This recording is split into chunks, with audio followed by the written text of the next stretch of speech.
This is Sue Greenwald here with Awakened Stories. I'm here today with Deanna Carr of the Mystical Moonlight. Hey, Deanna, how are you? I'm good. How are you doing today? I'm doing good. So today's surprise topic is the city of Pompeii, and I think it's called the Lost City of Pompeii, but I've got myself kind of confused inside my head, so it doesn't even matter. But we are.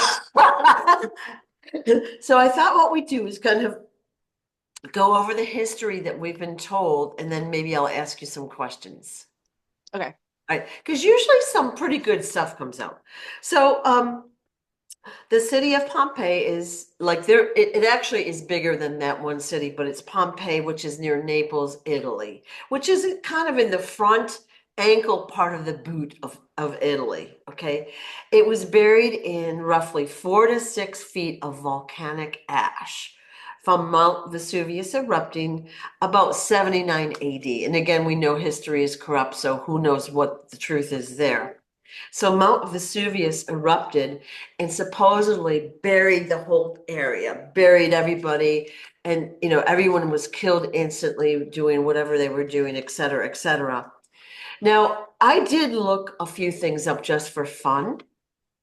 At the time, I'm sorry, Pompeii had between 10 and 20,000 residents, which is a huge number of people, Yes. right? That's a lot of people. And they were affluent. So these were not just like, we'll call them the country bumpkins way back then. These were Roman citizens that valued art, all sorts of things because they're excavating paintings, theaters, architecture, blah, blah, blah. Okay, so they were supposedly all instantly killed. Um, the site was undisturbed for hundreds of years and then it was looted and went into decay, et cetera, et cetera. And then it was finally excavated. Now, here's what I thought interesting. So I did research this briefly, like weeks ago. It's now a UNESCO World Heritage Site. Okay, woo, that sends up a red flag for me immediately. And it's a United Nations Education, Scientific, and Cultural Organization. It's their property now, and it's kind of like a museum in process. They're doing the excavation, but you can basically buy tickets to tour it, right? You did go through Pompeii when you were a Mhm. teen. All right. Do you Yep.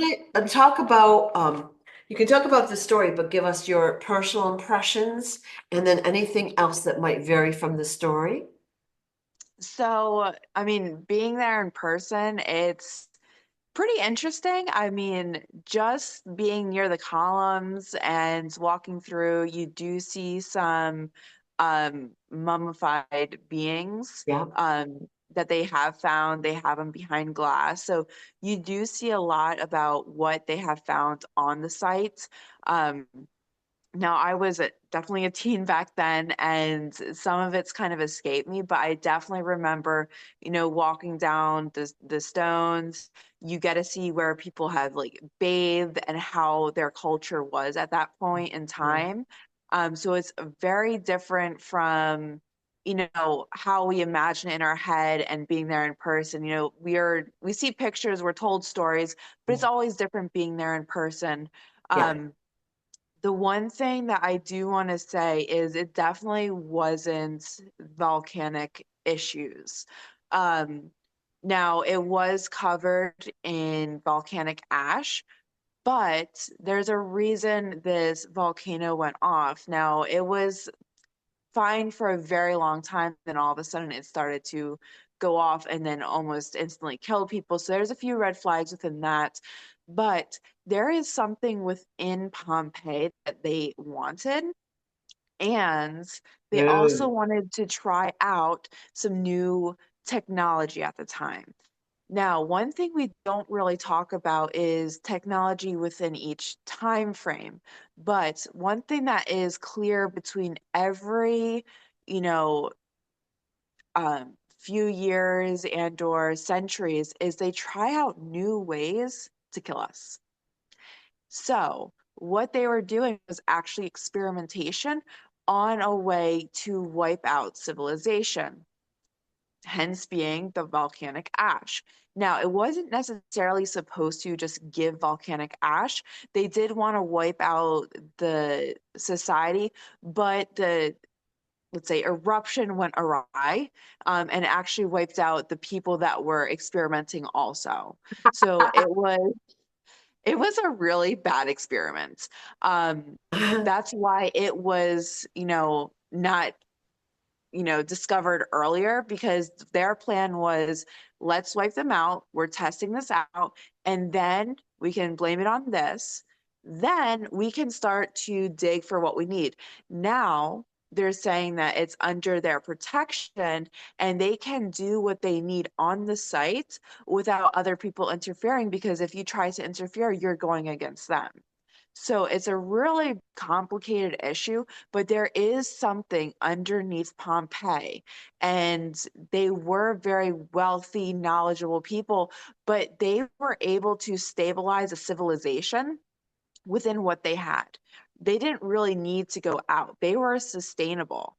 And that's what a lot of civilizations are actually lacking. They're not sustaining themselves. They have to look elsewhere to sustain those Right, lifestyles. right. Okay, so boom. I kind of knew what you were going to say already because we were guided to do this. And Mhm. I did very, very brief research. And when I saw that UNESCO, I'm like, ah. And Yeah. all I could see is kind of like a dew coming down, like a directed energy weapon, and them hammering that site. And, back then we think they were more primitive than we were. I don't know. But who's to say it wasn't, right? Yeah. So basically what you're saying, this was not created by a natural volcanic eruption, Correct. right? Okay, so was the volcano basically used in some fashion to, like, did they somehow make it erupt to cover the town? Is that what happened? Their lab is actually in the volcano. Yeah. So they use that as coverage. Who's going to go look in a volcano? Nobody. Yeah. Exactly.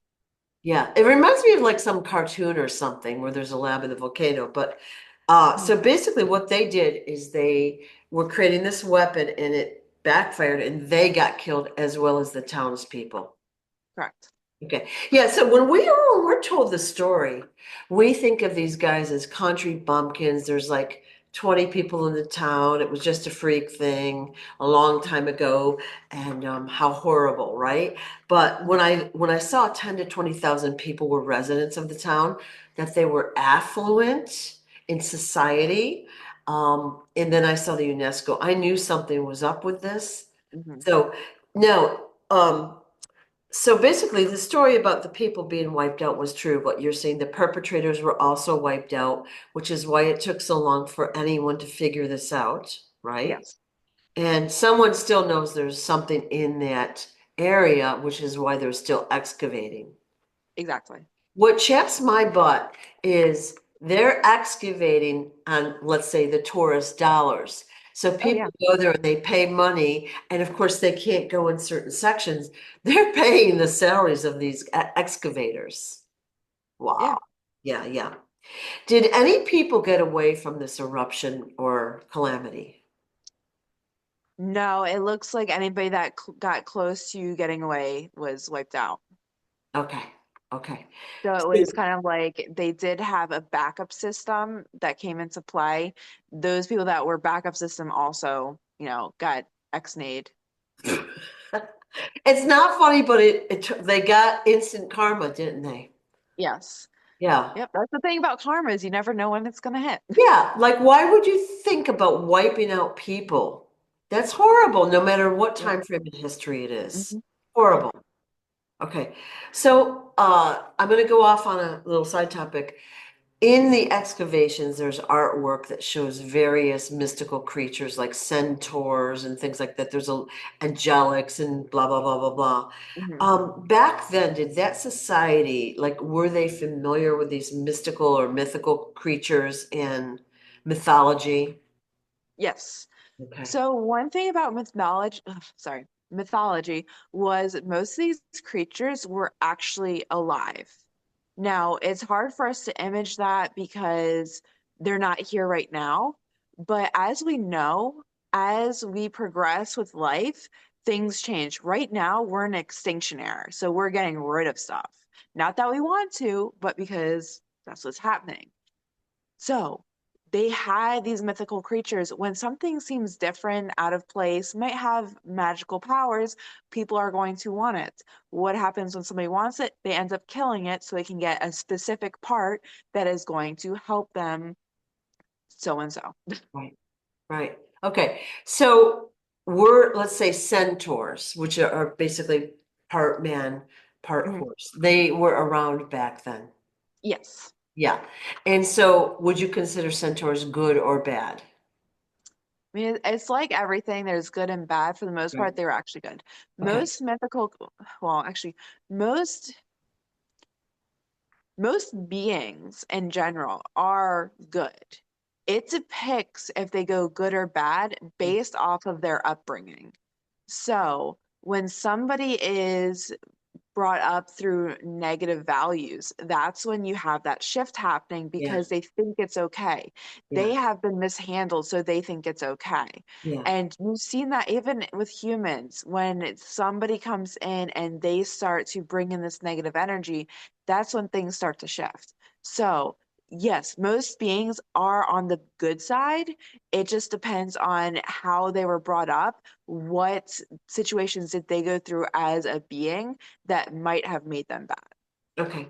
So this town, Pompeii, and the surrounding area, did they have centaurs at that time? They had a few, yes. Okay. And did they coexist? Yes. It wasn't abnormal. It was mythical creatures. I mean, it's not even depicted just within that society. It's a lot of different societies that have, dragons in their writing, unicorns in some way, shape, or form. They have existed.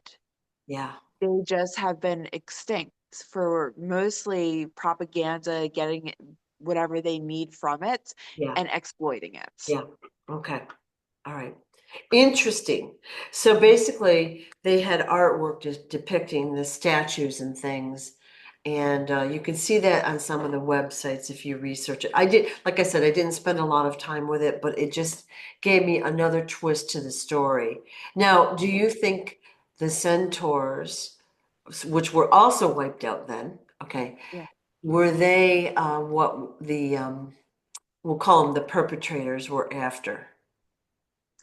No, they were after something different. Was it technology related? Uh, From what I'm gathering, the biggest thing people are after is dirt. And I know that sounds weird, yeah. but it's minerals within dirt. So Ah, crystals, gold, silver, you have to mine it. So imagine there's this really amazing substance built or hidden beneath a whole city. And there's no way for you to actually get into that dirt to excavate and get that material out because 20,000 people, you're not going to be able to get by. People are going to notice, people are going to be interested, and then people are going to want a cut because right, it's under their territory. right. So that's kind of how it started. There is something within the dirt itself. Interesting, huh? I've already got my answer, but how interesting is this? All right. See, again, we're given a story that's an interesting story, but it's a Mhm. point in history that affects us going future. Yeah, So again, again, this was a really long time ago. And again, we know history has been corrupted, but a really long time ago that they were wiping us out, trying to grab the resources. exactly. Mm-mm-mm. Okay. Are there any other questions about this story that I haven't asked that I should? Yeah. I don't think so. Okay. If you guys have questions, just put it below in the Yeah. comments. And then right now I feel like that's it, It's but a there could good, always be more. it's a good overview, but again, you go, I had to look up what UNESCO was, okay? Because I already said thought UN organized, and I'm like, That can't be good already. So this is a fascinating story, and you've kind of confirmed my suspicions once we were told to Yeah. do it. So Hmm. thanks. Of Yeah. course. All right. Well, I guess what I'd say to those watching this is if you have more questions about this specific story, put them in the comments and I'll try to collect them for our next Q&A. Yes. Yeah. Thank you so much, Deanna. Appreciate your time. Of course. All Bye. right. Bye-bye.